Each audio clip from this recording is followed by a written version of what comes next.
तो कहानी की शुरुआत होती है और हमें दो लोगों को दिखाया जाता है जो कि किसी शॉप पर कुछ सामानों को खरीद रहे होते हैं। यहाँ पर ये दोनों मिलकर कुछ ड्रिल मशीनें और कुछ ऐसी चीजें खरीदते हैं जिससे कि किसी भी रूम को नॉइज से रिमूव बनाया जा सके। इसके बाद वो दोनों अपने रूम पर आकर सारे सामान को निकालते हैं और ये दोनों मिलकर घर के साथ साथ अपनी बाइक को भी और कार को भी नॉइज प्रूफ बना देते हैं। अब अगले सीन में हम देखते हैं कि ये दोनों आदमी अपनी कार में बैठकर किसी का वेट कर रहे होते हैं। तभी इनको सामने से एक लड़की आती हुई दिखाई देती है जिसके पीछे से जाकर ये दोनों उसे किडनैप करके अपनी वैन में लाकर डाल देते हैं। अब ये दोनों मिलकर उस लड़की को अपने रूम में लेकर जाते हैं जो कि पूरी तरीके से नॉइज प्रूफ होता है, यानी अब इस लड़की की लाख चिल्लाने के बावजूद उसकी आवाज बगल वाले रूम तक नहीं जाएगी। अब इसके बाद हम देखते हैं कि ये दोनों बंदे उस लड़की को एक बेड पे लिटाकर उसे बांध देते हैं। अब ये दोनों उसकी फोटो क्लिक करते हैं। इसके बाद ये दोनों उसके कपड़े चेंज कर देते हैं। अब इसके बाद हमें पता चलता है कि जिस लड़की को इन दोनों ने किडनैप किया है उसका नाम स्टेला है। अब यहाँ पर ये दोनों बंदे स्टेला से उसके फादर का नंबर मांगते हैं, जिसके बाद ये दोनों स्टेला के फादर को फोन करने के बाद उनसे $2 मिलियन का डिमांड करते हैं। और यहाँ पर हमें इसके साथ साथ ये भी पता चलता है कि उन्होंने स्टेला को आखिर किडनैप क्यों किया था। यहाँ पर हम देखते हैं कि स्टेला को किडनैप होने के 2 दिन बीत चुके हैं। अब इसके बाद ये दोनों डिसाइड करते हैं कि नहीं, स्टेला को कुछ खाने के लिए देना चाहिए, जिसके बाद उसमें से एक किडनैपर स्टेला के लिए कुछ खाना लेकर जाता है। लेकिन यहाँ पर स्टेला के मुंह से टेप हटाते ही वो बहुत जोर जोर से चिल्लाने लगती है, जिस पर यह किडनैपर कहता है कि तुम्हारे यहाँ पर चिल्लाने से कोई फायदा नहीं निकलने वाला, क्योंकि ये रूम पूरी तरीके से नॉइज प्रूफ है। यहाँ पर वो भी इसे इशारे समझाता है कि अगर तुम्हें टॉयलेट जाना होगा तो तुम मुझे एक उंगली दिखाना। अब इसी तरीके से वो स्टेला को सारे कामों के इशारे सिखा देता है। अब इसके बाद हम देखते हैं कि स्टेला इन्हें एक उंगली दिखाती है, जिसके बाद ये लोग इसके टॉयलेट की व्यवस्था करते हैं। लेकिन यहाँ पर मजबूरी में स्टेला को उन्हीं के सामने टॉयलेट करना पड़ता है। अब इतना सब हो जाने के बाद टॉम नाम का किडनैपर अपने अंदर काफी ज्यादा गिल्ट फील करता है, क्योंकि यहाँ पर उसके साथी को इसका बहुत अच्छा खासा एक्सपीरियंस था। अब इसके बाद हम देखते हैं कि टॉम नाम का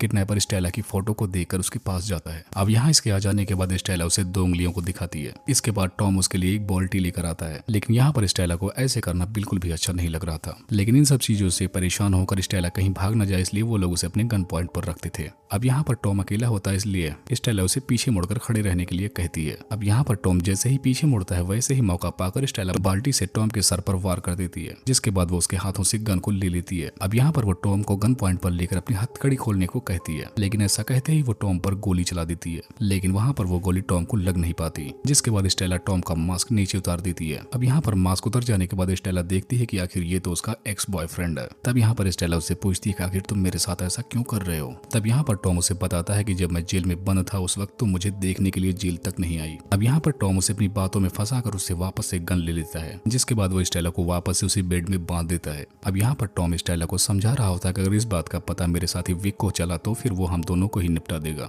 अब अगले सीन में हम देखते हैं कि विक बताता है टॉम को कि स्टेला के पापा ने पैसे देने से मना कर दिया है, जिसके बाद विक एक प्लान बनाता है, जिसके बाद वो स्टेला की एक बहुत ही बेकार वीडियो बनाता है, जिसमें वो स्टेला की एक उंगली काटने जाता है। और यहाँ पर वो टॉम को वीडियो बनाने के लिए कहता है। उसका असल में ये मानना होता है कि अगर स्टेला के पापा को ऐसी भी दर्दनाक वीडियो मिलेगी तो वो जरूर मान जाएगा। तब यहाँ पर वीडियो में स्टेला अपने फादर से हेल्प मांगती है, जिसके बाद वो ये भी बोलती है कि मैं प्रेग्नेंट भी हूँ और कहती है कि मुझे प्लीज कैसे भी करके बचा लो। अब ऐसा सुनने के बाद टॉम काफी ज्यादा शॉक्ड हो जाता है और वो विक से बोलता है कि इतना ही काफी है उसके डैड को डराने के लिए। अब यहाँ पर वो बोलता है कि हमें स्टेला की उंगली को नहीं काटना चाहिए। अब इसके बाद हम देखते हैं कि विक स्टेला को खाना खिलाने के लिए जाता है और इसी दौरान उसका चम्मच नीचे गिर जाता है। जब विक उस चम्मच को नीचे उठाने लगता है, वहाँ पर उसे वो बुलेट भी मिल जाती है जो कि स्टेला ने चलाई होती है और वो इसे उठाकर चुपचाप अपने पास रख लेता है। और वो ऐसा इसलिए करता है ताकि विक को इन दोनों के बारे में कुछ पता ना चले। अब इसके बाद टॉम उस बुलेट को ले जाकर बाथरूम में फ्लश करने की कोशिश करता है, लेकिन वहाँ पर बाथरूम में वो बुलेट फ्लश नहीं होती। लेकिन इसी दौरान वहाँ पर विक आ जाता है और यहाँ पर टॉम उससे बचने के चक्कर में उस बुलेट को अंदर ही निगल जाता है।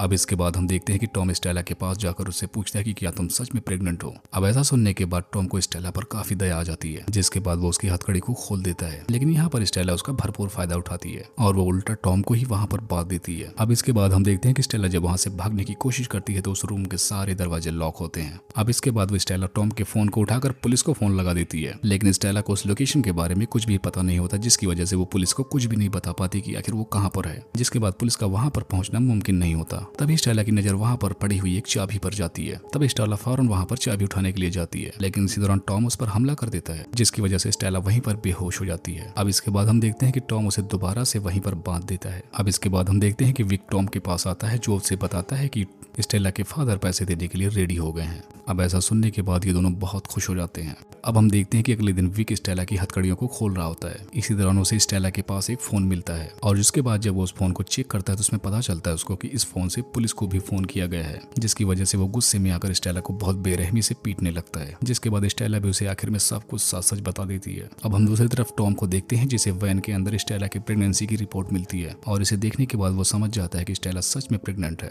इधर दूसरी तरफ विक उसे बहुत मार रहा होता है, जिस पर स्टेला उसे बताती है कि टॉम मेरा एक्स बॉयफ्रेंड है। अब इसके बाद जब टॉम भी वहां पर आ जाता है तो विक उससे पूछता है कि क्या तुम मुझसे कुछ कहीं छुपा तो नहीं रहे, जिस पर टॉम उससे कहता है कि नहीं, मैं तुमसे कुछ भी नहीं छुपा रहा। इसके बाद ये दोनों स्टेला को एक इंजेक्शन लगाकर उसे बेहोश कर देती हैं और ये लोग अब स्टेला को एक दूसरी जगह पर ले जाकर वहां पर बांध देते हैं। अब यहाँ पर स्टेला की अधमरी हालात को देखकर टॉम समझ जाता है कि विक ने उस पर बहुत टॉर्चर किए हैं। अब इसके बाद हम देखते हैं कि टॉम और विक जंगल के लिए निकल पड़ते हैं, जहाँ पर उसके फादर उसे पैसे देने वाले थे, लेकिन यहाँ पर पहुंचने के बाद टॉम को पैसे नहीं मिलते, जिसके बाद विक टॉम पर गन पॉइंट कर देता है और यहाँ पर टॉम को अपनी सारी सच्चाई बतानी पड़ती है। जिसके बाद टॉम विक को अपनी बातों में फंसा लेता और वहां से भाग निकलता है, लेकिन भागते टाइम टॉम के पैर में विक की एक गोली लग जाती है, लेकिन कैसे भी करके टॉम वहां से भाग निकलता है। अब यहाँ पर टॉम के ना मिलने के बाद विक सीधा स्टेला के पास जाता है। अब यहाँ पहुंचने के बाद वो स्टेला को जान से मार देने की प्लानिंग बना रहा होता है। अब यहाँ पर वो स्टेला को एक जहरीली इंजेक्शन लगाने वाला होता है, लेकिन इसी वक्त वहाँ पर टॉम भी पहुंच जाता है, लेकिन यहाँ पर विक टॉम पर गोली चला देता है। अब ये सब कुछ स्टेला भी देख रही होती है, तभी वो पीछे से पैर से मारकर विक को नीचे गिरा देती है और उसके नीचे गिरते ही ठीक टाइम पर टॉम उसकी गन अपने हाथ में लेकर उस पर फायर कर देता है, जिसकी वजह से विक की वहीं पर मौत हो जाती है। जिसके बाद टॉम स्टेला को चाबी दे देता है और स्टेला उससे अपनी हथकड़ी को खोल लेती है,